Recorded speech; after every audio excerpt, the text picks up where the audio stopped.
नमस्कार मित्रांनो, घरोघरी मातीच्या चुली या मालिकेमध्ये आपलं स्वागत आहे. जानकी आता पळत पळत अवंतिकाकडे येते आणि म्हणते, अगं सौमित्र भाऊजींना काय झालंय, ते शर्वरीची भाषा बोलायला लागले, तिच्या साईडनी झालेत ते आणि अजिबात ऐकायला तयार नाही. अवंतिका म्हणते, आपण हे नाटक करतोय हे सगळ्यांना सांगितलं तर शर्वरीचा खरा चेहरा सगळ्यांच्या समोर येणारच नाही, बरोबर ना? त्यामुळे आपण हे नाटक करतोय हे असंच चालू राहू द्यायचं आणि नाटक करतोय हे कुणाला सांगायचं नाहीये. आणि सगळ्यात महत्वाचं वहिनी, तुम्ही तुमच्या मतावर ठाम राहायचंय. तुमचं मत अजिबात बदलायचं नाही, अगदी काहीही झालं तरी. ऋषिकेश म्हणाले की मी अन्न पाणी नाही घेणार, काहीही झालं तरी तुम्ही झुकायचं नाहीये. ऋषिकेश दादाला काही बोलू दे, तुम्ही झुकू नका बहिणी प्लीज, तरच आपण जिंकू शकतो, नाही तर शर्वरी तर जिंकणारच आहे. सौमित्राला कन्व्हिन्स करायचं माझ्या पद्धतीने मी करेनच, तुम्ही काही झालं तरी डगमगू नका, तुम्ही जा, मी किचन मध्ये बघते, तुम्ही बाहेर सांभाळा सगळं. हो अवंतिका, अगदी तू म्हणतीये तसंच करते मी. या सगळ्यामध्ये ऐश्वर्यासाठी वाईट वाटतंय ग, बिचारीची काही एक चूक नसताना सगळे तिलाच दोष देताय आणि तुझ्यामुळे सगळं घडतंय असंच म्हणतात ते. आणि ती बिचारी सुद्धा काही करू शकत नाहीये ग. ती का म्हणते लवकर बाहेर जा, नाही तर शर्वरीला शंका यायची आपल्यावर, काही होणार नाहीये, सगळं ठीक होईल, तुम्ही पटकन बाहेर जाऊन बाहेरचं सांभाळा बरं. अवंतिका आता जानकीला म्हणते तुम्ही पटकन हॉलमध्ये जा. की आता बाहेर येते आणि अगदी नॉर्मल आवाजात म्हणते, बोला ना ऋषिकेश. ऋषिकेश म्हणतो, जानकी मी बोलायची नाही तर तू बोलायची गरज आहे. जानकी तू काय करायचं ठरवलं, एवढ्या सगळ्या याच्यावर तुझा काय निर्णय सांग बरं एकदा. आहे ना जानकी, वाकड्या मार्गाने गेलं तर हा प्रॉब्लेम सॉल्व्ह होऊ शकतो आणि मलाही सौमित्रेचं म्हणणं पटतंय, थोडे पैसे दिले तर वकील काहीतरी करू शकतोय, मग आपण ते करायला काय हरकत आहे. ऋषिकेश म्हणतो, आपण कोणाचं नुकसान करत नाहीये, त्यामुळे वाईट वाटण्यासारखं काही नाहीच. नानांच्या विल मधला तो क्लॉज आपण काढू शकतोय, हे सगळ्यात सोपं आहे. आणि जानकी हे तू करावंस किंवा होकार द्यावा अशी माझी इच्छा आहे, प्लीज जानकी. जानकी म्हणते, नाही ना ऋषिकेश, तुमच्यासाठी असेल सोपं, माझ्यासाठी नाहीये सोपं, आणि प्लीज मी हे करू शकत नाहीच आहे. मुळात मी नानांना शब्द दिलाय आणि मी नानांचा शब्द नाही मोडणार आहे. नानांच्या इच्छेचं मान राखणं ही जबाबदारी, आणि जबाबदारीची जाणीव मला चांगलीच आहे, कर्तव्यच आणि ते मी करणार. आणि तुम्ही जे म्हणताय ते तर मी करणारच नाहीये, अगदी काहीही झालं ना ऋषिकेश तरी सुद्धा नाही म्हणजे नाही. स्वतः तर नाहीच करणार आणि दुसरं कोणी करत असेल तर त्याला सुद्धा थांबवणार आहे. आता मात्र टेन्शन आलेलं असतं की जानकी म्हणते मी तर नाहीच करणार आणि दुसऱ्या कोणाला सुद्धा काही करू देणार नाही. त्यामुळे खरंच टेन्शन आलंय की जानकी आता तिच्या मतावर ठाम आहे हे सगळ्यांच्या लक्षात. मग आता सौमित्र बोललाच पाहिजे, तुला जर नसेल ऐकायचं आमचं तर आम्हाला तुझ्यावर केस करायला लागणार आणि मग बघ पुढे काय होतंय. जानकी म्हणते तुम्हाला योग्य वाटत असेल तर करा ना, काहीच हरकत नाहीये, तुमची जी इच्छा आहे तसं तुम्ही वागू शकताय. शर्वरी म्हणते नाही नाही नाही, केस बीस काही करायची नाही मला, कारण निकाल लागेपर्यंत खूप वेळ लागणार आणि एवढं थांबायला मी नाही तयारच नाहीये, एवढं थांबायला, त्यामुळे एक घाव दोन तुकडे करायलाच लागणार आहे. की दादा तुझ्या सांगण्यावरनं आम्ही उपोषण सोडलं, पण असं जर असेल तर आम्ही परत उपोषणाला बसणार, आम्ही आता परत अन्न पाणी सोडणार. त्यामुळे काय तू निर्णय एकदा घेच आणि तिला काय ते सांगायला लाव. चूक झाली दादा, उगाच आम्ही तुझं ऐकलं आणि उपोषण तोडलं, खरं तर तोडायलाच नको होतं. जोपर्यंत आमची म्हणणं पूर्ण होत नाही तोपर्यंत आम्ही हलायलाच नको होतं, पण आता नाही, आता जो उपोषणाला बसलो तर आता आम्ही हलणार नाही. आणखी म्हणते कोणाला काय करायचंय ते करा, मला जे योग्य वाटतंय ते मी करते आणि माझ्या निर्णयावरून काहीही झालं तरी मी माघारी हटत नसते म्हणजे नसते. ऋषिकेश जानकीच्या जवळ आलेला असतो. जानकी तू का करतेस, तुझं तुला तरी कळतंय का तू काय वागतीयस, म्हणजे हे लोक जे म्हणताय ते बरोबर आहे का, तुला या घराची सत्ता सोडायची नाहीये का, तू सुद्धा सत्तेच्या मोहात पडलीयस का. जानकी एक देऊन टाक ना सगळं, हो ना मोकळं प्लीज. जानकी म्हणते ऋषिकेश तुम्ही बोलताय, खरं तर तुम्ही माझ्या बाजूने हवा होता, तर तुम्ही मला म्हणताय की सत्तेसाठी मी सगळं घेऊन बसलीये. ऋषी लोक काय विचार करतात, कोण काय बोलतं याच्याने मला फरक पडतच नाहीये ऋषिकेश, पण तुम्ही काय बोलताय ना याने फरक नक्कीच पडतोय बरं. धडपडतीये, एवढं सगळं करतीये घरासाठी, मग हे सगळं करणं अर्थशून्य आहे. आणि एवढं सगळं करून तुम्ही बघताय डोळ्याने तरी सुद्धा माझ्यावर आरोप लावताय, ही अपेक्षा नव्हती ऋषिकेश. बाकीच्या कोणाच्याकडून मला काही एक फरक पडत नाही, पण तुमच्याकडनं फार फरक पडतो. तुमचा विश्वास फार महत्वाचा आहे ऋषिकेश. घर बांधून ठेवण्यासाठी करतीये मी, सत्ता मिळवण्यासाठी नाही किंवा सत्ता माझ्या हातात असावी म्हणून नाही, पण तुमच्याकडनं ही अपेक्षा नव्हती. जानकीला खूप वाईट वाटलेलं असतं की ऋषिकेश तिच्या विरोधात जाऊन बोललेलं असतो, ती फार अशी हळवी झालेली असते. ऋषिकेश मी हरले तुमच्या नजरेत, तुमच्याकडनं ही अपेक्षा नव्हतीच, खरंच नव्हती, पण असू द्या, तुम्हाला वाटलंय म्हणल्यावर जानकी हरली. जानकी मला सरळ सरळ तसं म्हणायचं नव्हतं ऋषिकेश, तुम्हाला काय म्हणायचंय म्हणणं कळालेच की. मनात जे काय होतं ना ओघाने का व्हायना बोलून गेला, तुमच्या भावना पोहोचल्या. प्लीज ऋषिकेश आता काही सांगायला जाऊ नका. तुम्हाला ठामपणे खरेपणाने सांगते, नानांना दिलेलं वचन मी मोडणार नाही म्हणजे नाही, अगदी काहीही झालं तरी. त्यामुळे ऋषिकेश प्लीज तुम्ही मला कन्व्हिन्स करण्याचा प्रयत्न करूच नका. घर मी बांधून ठेवणार, नाती कुटुंब कधीच तुटून देणार नाही हा शब्द दिलाय आणि तो मी पाळणार म्हणजे पाळणारे अगदी शेवटच्या श्वासापर्यंत. जानकी म्हणते जोपर्यंत मी जिवंत आहे तोपर्यंत या घराचे हिस्से वाटे होऊ देणार नाही म्हणजे नाही, अगदी काहीही झालं तरी. आता या तिघांनाही धक्का बसलेला असतो, शर्वरी, ऐश्वर्या आणि सौमित्र, की जानकी तिच्या मतावरून हटायला तयारच नाहीये. ऋषिकेशचं सुद्धा म्हणणं ती अगदी नाकारत असते किंवा ऋषिकेश जे काही समजून असतं आणि ती ऐकतही नसते.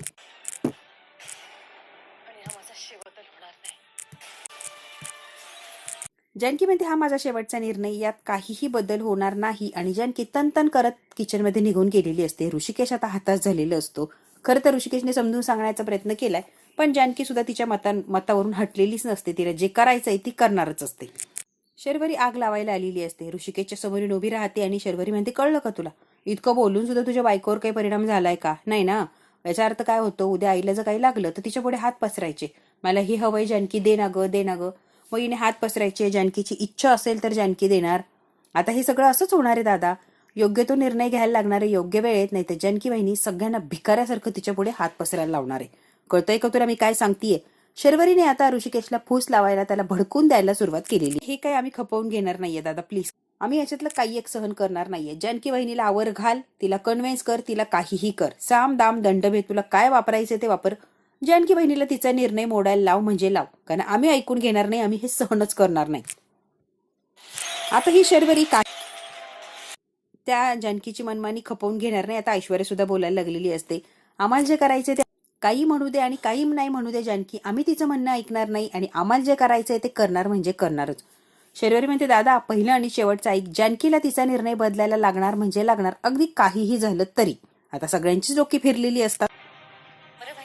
आता ऋषिकेचं डोकं तर बंद पडलेलं असतं. ऐश्वर्या आणि शर्वरी इकडे बाहेर निघून येतात आणि ऋषिकेश आता बेडरूम मध्ये निघून गेलेला असतो. खरं तर जे काय चाललंय त्याने डोकं फिरलेलं असतं. त्याचं काय करावं आणि काय नाही त्याला काही एक सुचत नसतं.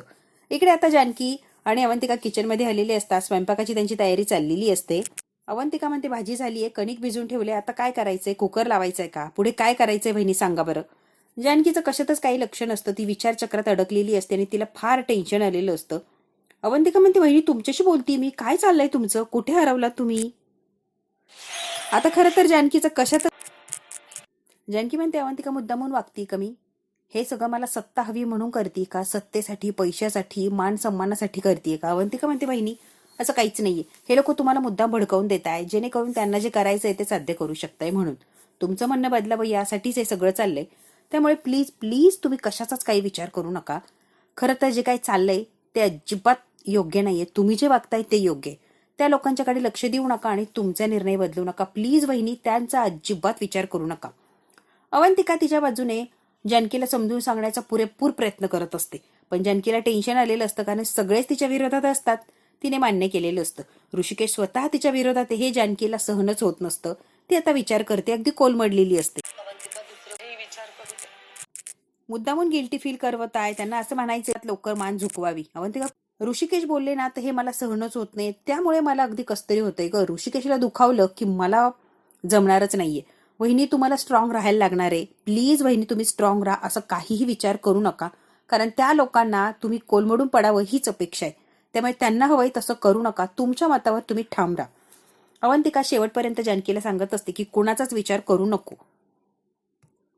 आता जानकी मात्र खूप टेन्शनमध्ये आलेली असते आणि सारखा ती आता तोच विचार करत असते. खरं तर जानकी आता ऋषिकेशमुळे हळवी झालेली असते आणि जानकी आता खूप विचार करायला लागलेली असते. तिला खूप टेन्शन आलेलं असतं. अवंतिकाने तिच्या पद्धतीने समजूत काढलेली असते आणि अजिबात विचार करू नको असं तिला सांगितलेलं असतं.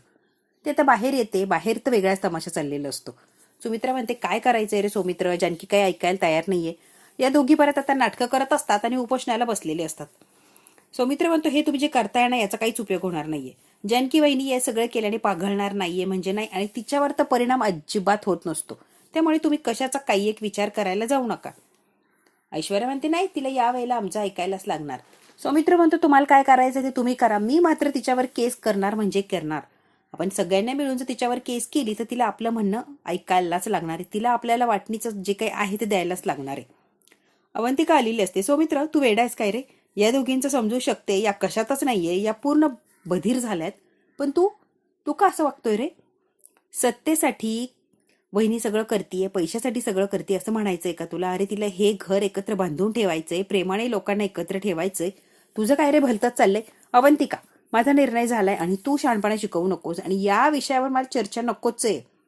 मी केस करणार म्हणजे करणारच. आणि सौमित्र अगदी तनतन करत बेडरूम मध्ये निघून गेलेलो असतो. अवंतिका म्हणते, आई काहीतरी समजून सांगा, तुम्ही काय चाललंय त्याचं? आणि तुम्ही दोघी ग पोटभर नाश्ता केल्याने आता उपोषणाला बसताय होय? ऐश्वर्या म्हणते, हो ना, आम्ही नव्हतो उठणार, पण ऋषिकेश दादांचा रिस्पेक्ट केला आणि म्हणून उठलो, पण आता नाही उठणार आहे. अवंतिका म्हणते हो का, नाटकं करताय होय. शर्वरी म्हणते तू अवंतिका लेक्चर देऊ नको, इथून निघून जा, आम्हाला काय करायचे आम्ही करू. ऐश्वर्या म्हणते डोक्यात जाऊ नको, निघ इथून, आम्हाला काय करायचे आम्ही करू.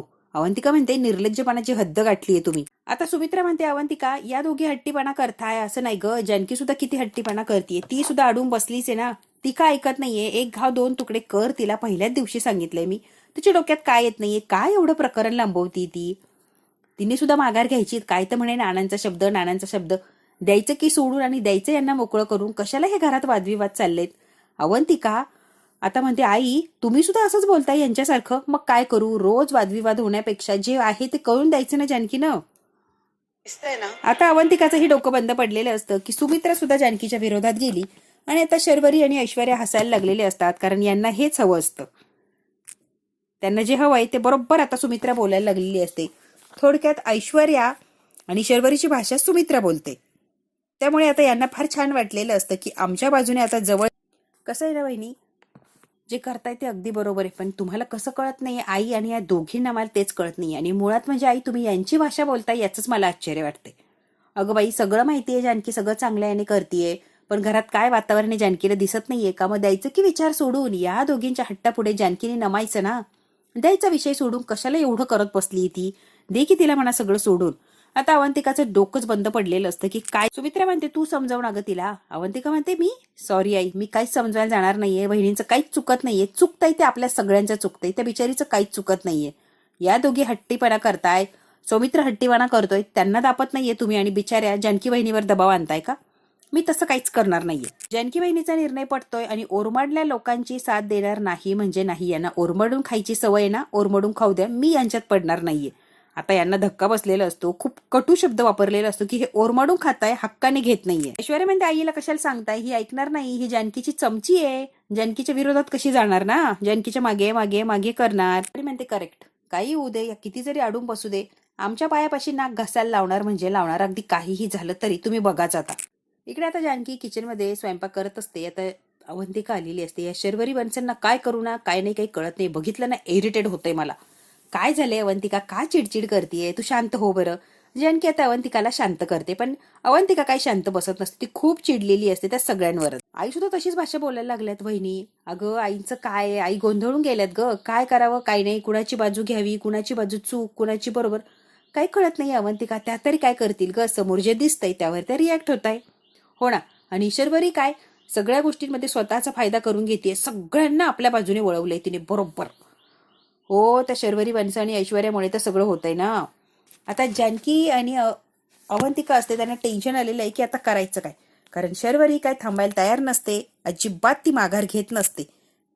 किती काही झालं तरी शर्वरी आणि ऐश्वर्या उपोषणावरून उठत नसतात. आणि आता सुमित्राला खूप टेन्शन आलेलं असतं या सगळ्या गोष्टींचं. सुमित्राला असं वाटतं की अजून काही वाईट घडायला नको. या शर्वरी वंशानं पोटभर नाश्ता केलाय आणि आता उपोषणाला बसली. बघितली की नाटकं कशी आहे शर्वरीचे. आता अवंतिकाच्या ही डोक्यात गेलेली असते ही शर्वरी. काय करू आणि काही नाही काही कळत नसतं. खरं तर जानकीला सगळी नाटकं कळत असतात, त्यांची काय चालली काय नाही, पण जानकी काही करू शकत नसते. अवंतिका म्हणते आई गो, जानकी म्हणते काय झालं अहो, अचानक कळाली हो पोटात. वहिनी काय झालं असेल. जानकी म्हणते हे बघ इथे तर सगळं मी बघते, तू जाऊन बेडरूम मध्ये आराम कर बरं, प्लीज प्लीज अवंतिका तू आराम कर. नाही हो वहिनी बरं आहे मला, फक्त कळ येऊन गेली. अवंतिका अगं कसं आहे ना, पोटाचं तू दिसायला लागलंय बरोबर, बाळाने सुद्धा आकार घ्यायला सुरुवात केली असेल. आणि सगळ्यात महत्वाचं काय असतं माहिती का, आपण जे फील करतो, आपण जे बोलतो, जे अनुभवतो ना, ते सगळं बाळाला कळत असतं आणि त्याच्याने बाळ रिॲक्ट होत असतं. तसंच काहीतरी होत असेल आपल्या घरातलं वातावरण, तुझं मनस्थिती, टेन्शन, सगळं सगळं काही बाळाला कळतंय ना, म्हणून कदाचित तो लाथ मारून काहीतरी प्रतिक्रिया देण्याचा प्रयत्न करतोय. खरं तर या सगळ्या गोष्टींचा तुझ्या बाळावर सुद्धा परिणाम होतोय अवंतिका. कितीतरी नाही म्हटलं तरी या सगळ्या गोष्टी मॅटर करतात ग. आणि त्याला कळतंय की तू जे फील करते त्याला जाणवतंय ना, म्हणूनच सगळं होत असणार आहे. आता जानकी तिच्या पोटात का कळ आली किंवा तिला का त्रास होतोय या सगळ्या गोष्टी समजावते. अवंतिकाला जानकी म्हणते तू सगळं टेन्शन घेते ना म्हणून हे होतंय, आणि मुळात तू टेन्शन घेऊच नको, तू प्रेग्नंट आहे, तू या गोष्टीत पडूच नको. तुझ्या रूम मध्ये तू आराम करत जा, जे करायचंय ते मी करेलच ना, आणि ऐश्वर्या आहे की माझ्यासोबत, मी कुठे एकटी आहे. त्यामुळे कसं आहे ना अवंतिका, तू फक्त रूम मध्ये आराम कर आणि या गोष्टींमध्ये तू पडूच नको प्लीज. तू फक्त खाणं पिणं आणि बाळ याच्याकडेच लक्ष दे, मी सगळं सगळं काही हँडल करेल.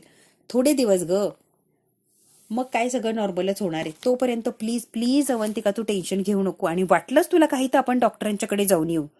हो वहिनी, तुम्ही म्हणताय तसं मला जर खरंच काही जाणवलं तर आपण जाऊच या डॉक्टरांच्याकडे. आता अवंतिकाला जानकीच्या बोलण्याने प्रेमाने जरा बरं वाटले. आता जानकीनं अवंतिकाला बेडरूम मध्ये जाऊन आराम कर असं सांगितलेलं असतं. थँक्यू सो मच वहिनी, तुम्ही मला एवढं समजून घेताय. जानकी म्हणते काय अवंतिका, तू जा बरं बेडरूम मध्ये, मी सगळं काही इथे बघून घेते. आता अवंतिका तिच्या बेडरूम मध्ये चाललेली असते आणि बिचारी जानकी एकटीच स्वयंपाकघर सांभाळणार असते. आता अवंतिका म्हणते मी जरा जाऊन पडते, मला जरा बरं वाटते. अवंतिका तर बेडरूम मध्ये निघून गेलेली असते, पण जानकीच्या डोक्यातले विचार थोडी जात असतात. अजून विचारांनी काहूर माजवलेलं असतं आणि जानकीला या प्रसंगाला कसं सामोरं जायचं काही एक कळत नसतं. जानकीचं डोकं सुद्धा अगदी बधीर झालेलं असतं. काय करावं काय नाही, या सिच्युएशनला कसं हँडल करायचं, कसं रिॲक्ट व्हायचं जानकीला खरंच काही सुचत नसतं. कारण शर्वरी नवीन नवीन नवीन नाटकं करतच असते आणि आता तिने जवळजवळ सगळ्याच लोकांना तिच्या बाजूने वळवलेलं असतं. जानकी आणि अवंतिका दोघीच एका बाजूने राहिलेले असतात. बाकी सगळे सगळे शर्वरीची भाषा बोलायला लागलेले असतात आणि खरं तर शर्वरीला तेच हवं असतं. आता मात्र बिचारी जानकी एकटीच पडलेली असते. ती एकटी तरी काय करणार असते आणि ऋषिकेश तिच्या विरोधात आहे म्हटल्यावर जानकी ऑलरेडी गळून पडलेली असते. जानकी आता बेडरूम मध्ये आलेली असते. ऋषिकेश सुद्धा तिथे असतो. आता जानकी नाराज आहे, दुखावली आहे हे ऋषिकेशला कळत असतं. माझ्या बोलण्याने तू दुखावली आहे मला कळतंय, मग तू माझं म्हणणं का ऐकत नाहीये. आता ऋषिकेशलाही वाईट वाटतं, जानकीला दुखावल्याने त्यालाही काही छान वाटत नसतं. पण तो म्हणतो कशाला या लोकांच्या नादी लागायचे, सगळं जे काय आहे ते देऊन टाकून मोकळं व्हायचं की, कशाला सगळं सांभाळत बसली, मरू दे की, कशाला कोणाचा शब्द पाळती ही. त्याच्याने तिला आता जानकीने ऋषिकेशला रुमाल दिलेला असतो आणि ऋषिकेशची मनस्थिती जानकीला कळत असते आणि जानकीची मनस्थिती ऋषिकेशला कळत असते. जानकी म्हणते मला माहिती नाही तुम्हाला सगळ्याच्याने खूप त्रास होतोय, पण शर्वरी बनसरी डोक्यात काहीतरी भलतंच भरवलंय म्हणून तुम्ही असं वागताय. मला सगळं सगळं कळतंय ऋषिकेश, पण पर्याय नाहीये. मी माझ्या मतावर ठाम राहते. जानकीची एकही शब्द बोलत नाही आणि ऑफिससाठी ऋषिकेश तिथून निघून गेलेलं असतो. मी सगळं कशासाठी करतेय काय करतेय तुम्हाला नंतर कळेल, पण तेपर्यंत खूप खूप वेळ निघून गेलेला असणार आहे ऋषिकेश. ऋषिकेश जानकीची एकही शब्द बोलत नाही, तो आता डायरेक्ट निघून गेलेला असतो. जानकीला फार वाईट वाटतं की माझा नवरा माझ्यावर रुसलाय, तेही शर्वरीच्या सांगण्यावरनं किंवा जी काही परिस्थिती आहे त्या परिस्थितीमुळे ऋषिकेश हतबल झालेला असतो आणि आता असं वागायला तो मजबूर होतो. कारण त्याला असं वाटत असतं की जानकी सगळं सोडून द्यावं आणि सगळ्यातून मुक्त व्हावं. त्यामुळे तो जानकीवर रुसत असतो, रागावत असतो किंवा हे सोडून दे असं तिला सांगण्याचा प्रयत्न करतो. आता खरं जानकी म्हणते कसं आहे ना ऋषिकेश आता निघून गेलेलं असतो. खरं काय की तुम्हाला मी सांगितलं असतं, पण तुम्ही ऐश्वर्यावर विश्वास ठेवणार नाही आणि ऐश्वर्या डबल गेम खेळतीये, तुला क्रॉस चाललीये हे तुम्ही मला म्हटलं असतं. आणि खरं तर तुम्ही ऐश्वर्यावर अविश्वास दाखवावा ही माझी इच्छा नाहीये, म्हणून मी तुम्हाला काहीच सांगत नाहीये ऋषिकेश. म्हणून मी सध्या शांत आहे. आता जे काही चाललंय त्याचा रिझल्ट लागल्यावरच तुम्हाला कळेल काय खरं आणि काय खोटं. तोपर्यंत जे चाललंय ना ऋषिकेश ते आपल्याला सहन करायलाच. जानकी म्हणते ऋषिकेश तुम्हाला सगळी परिस्थिती माहिती आहे, तरी सुद्धा तुम्ही का दुसऱ्यांच्या बोलण्यात येऊन हे करताय. आणि अवंतिका माझ्या बाजूनी आहे, फक्त मी एकटी पडलीये ऋषिकेश, तुमच्या लक्षात काय येत नाहीये. खरं तर शर्वरी इतकी चॅप्टर आहे की तिने ऋषिकेशला सुद्धा माझ्या विरोधात भडकवलंय आणि शर्वरी काही करायला गेलं तरी तिने जे केलंय ते समोर यूज देत नाहीये. विक्रांत भाऊजींचा फोन आमच्या हाती लागला हे जसं कळालं सगळे मेसेजेस डिलीट केले. ही शर्वरी काहीही करू शकते, त्यामुळे मला फार फार सावधगिरीने राहायला लागतंय ऋषिकेश, प्लीज तुम्ही समजून तरी घ्या. आता जानकी हे सगळं काही मनातल्या मनात बोलत असते. जो काही प्रसंग घडला तो सगळा जानकीला आठवत असतो. मेसेज कसे डिलीट केले, त्या दिवशी कसा तमाशा झाला. करावं लागतंय ऋषिकेश, खरं तर मलाही आवडत नाहीये पण पर्याय नाहीये. मी सगळं मजबुरीने करते असं तुम्ही समजा. प्लीज प्लीज ऋषिकेश तुम्ही समजून. त्या दिवशी शर्वरी तोंड उघडेन ना त्या दिवशी सगळ्यांना सत्य काय ते कळेल, पण त्या दिवसाची मी वाट बघणार म्हणजे बघणार. एक दिवस तरी ती तोंड उघडणार यात काही शंकाच नाहीये. तिला खात्री असते की शर्वरी एक दिवस तोंड उघडणार आणि सत्य काय ते कबूल करणार म्हणजे करणार. दोन्ही सुद्धा खून तिने केले फक्त आणि फक्त सत्तेसाठी, हव्यासासाठी. हे शर्वरी सांगणार याची वाट बघत असते जानकी. आता जानकी सुद्धा खूप आघाव असते. जानकीने बटाटे वडे केलेले असतात गरमागरम. अवंतिकाला म्हणते चल तुला खाऊशी वाटलेत ना तुझ्यासाठी गरमागरम बटाटे वडे, चल बरं नाश्ता करून घे. समोरच आता शर्वरी असते आणि ऐश्वर्या असते. आता गरमागरम बटाटे वडे म्हटल्यावर या कसल्या मोह आवरायला लागल्या, तर यांना तर तोंडाला पाणी सुटणारच ना. जानकी आता मुद्दाम अवंतिकाला गरमागरम बटाटे वडे खाऊ घालत असते. सारखे सारखे बटाटे वडे गरमागरम, काय सुंदर वास येतोय, काय काय बोलत असते जेणेकरून ऐश्वर्याचं मन पाघळणार, शर्वरीचं मन पाघळणार आणि जेवणासाठी तर येऊन बसतील यासाठी सगळा खटटोप करत असते ही जानकी. तिला माहिती असतं की बटाटे वड्याचं नाव काढल्यावर या स्वतःला थांबवू शकत नाही आणि ह्या येणार म्हणजे येणारच. काही झालं तरी काय वड्यांचा घमघमा सुटलाय, पोटातली भूक चाळवली ग. मला ना वडा खायचाय. काय वडा आहे सॉलिड. अवंतिका म्हणते नाही ऐश्वर्या वडा बिडा खायचा नाही, आपण उपोषणाला बसलोय ना, रिमेंबर रिमेंबर, आपण जायचं नाहीये, वडा बिडा खायचा नाहीये. अगं मला होत नाहीये, मला जायलाच लागणार आहे वडा खायला. ऐश्वर्या जरा शांत बसतीस. शर्वरी आता ऐश्वर्याला थांबवण्याचा प्रयत्न करत असते आणि ऐश्वर्या म्हणते मला जानकीला सांगायचंय की शर्वरी चुकून का होईना बोलता बोलता बोलून गेलीये की तिने 2-2 खून केलेत. पण आता याच्याकडे माझ्याकडे प्रूफ नाहीये, ती बोलली तेव्हा मी रेकॉर्ड केलेले नाहीये. पण हे मला जानकीला सांगणं फार गरजेचं आहे. ऐश्वर्याची तर उलघाल होत असते, जानकीशी मी कसं कॉन्टॅक्ट करू. म्हणते पहिले या शर्वरीला मला बोलतं करायला लागणार, हिच्याकडून खरं काय ते काढून घ्यायला लागणार म्हणजे लागणार. आता इकडे ऐश्वर्या त्रास देत असते, म्हणते की मला वडा खायचाय काहीही करून. शर्वरी म्हणते ठीक आहे जरा कंट्रोल कर, मी विचार करते नेमकी काय करायचं. ऐश्वर्या म्हणते पटकन विचार करा, मला कसतरी व्हायला लागले, आता कधी एकदाचा वडा खाईन असं झालंय. जानकीने एवढं मोठं भांडा भरून वडे बनवलेले असतात, गरमागरम वडे, इतका छान वास, त्यात पावसाचं वातावरण. या दोघी काय स्वतःला थांबवू शकत नसतात आणि जानकीला माहिती असतं की या नेमकी काय करू शकताय. त्यामुळे जानकी अगदी रिलॅक्स असते. या वडे खायला येणार यात काही शंकाच नाही. त्यामुळे जानकी मुद्दामून हे करत असते आणि गरमागरम वडे अगदी भांडे भरून भरून काढत असते. आणि यांच्यासमोर राहुल दिसत नाहीये ग. शर्वरी, अगं तो बेंगलोरला गेलाय. बेंगलोरला कशाला ग? आता लगेच इमोशनल व्हायचं नाटक करते. विक्रांतचे अकाउंट सगळे क्लोज करायचे होते, घर भाड्याने द्यायचं होतं.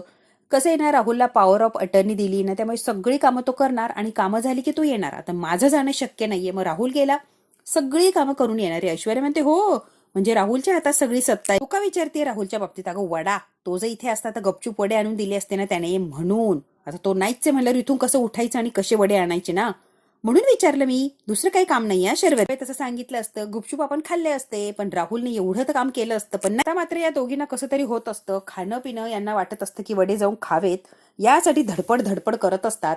आता मात्र ऐश्वर्या जानकीला खुणावते की एक नंबर आता ही पाघळायला लागली, ही पाघळणार म्हणजे पाघळणारच.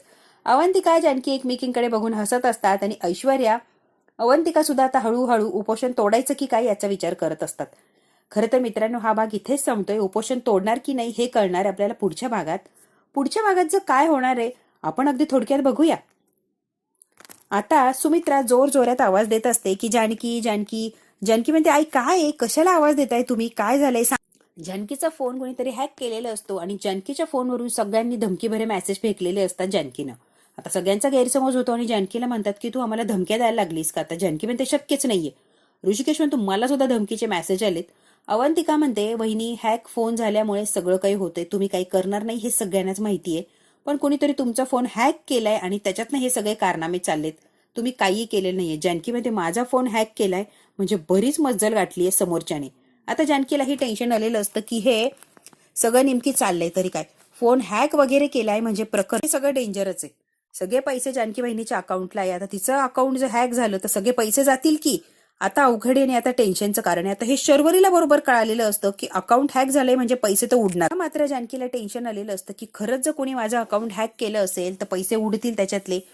आता शर्वरीने हे कदाचित केलं असेल राहुलच्या मदतीने, म्हणूनच राहुल घरात नाहीये. आणि जेव्हा ऐश्वर्याने शर्वरीला विचारलं राहुल कुठे, तेव्हा तिने खोटं सांगितलं की तो बेंगलोरला गेलाय. खरं तर तो आता हे हॅकिंग वगैरे करायचंच काहीतरी कारनामा करत असतो आणि जानकी अशी नाही तर अशी तरी आपल्या जाळ्यात अडकेल म्हणून राहुलचे सगळे प्रयत्न सुरू असतात. मित्रांनो, बघू आता जानकी एवढ्या मोठ्या संकटात अडकलीये, या संकटातून ती कशी बाहेर येणार आणि राहुलचा खरा चेहरा सगळ्यांच्या समोर येणार का, आणि जानकीचे पैसे सही सलामत राहणार की खरंच राहुल सगळे पैसे उडवणार आणि जानकीला गोत्यात आणणार. बघू आता. जानकी करायला गेली एक आणि झालं भलतंच, असं तर होणार नाहीये ना.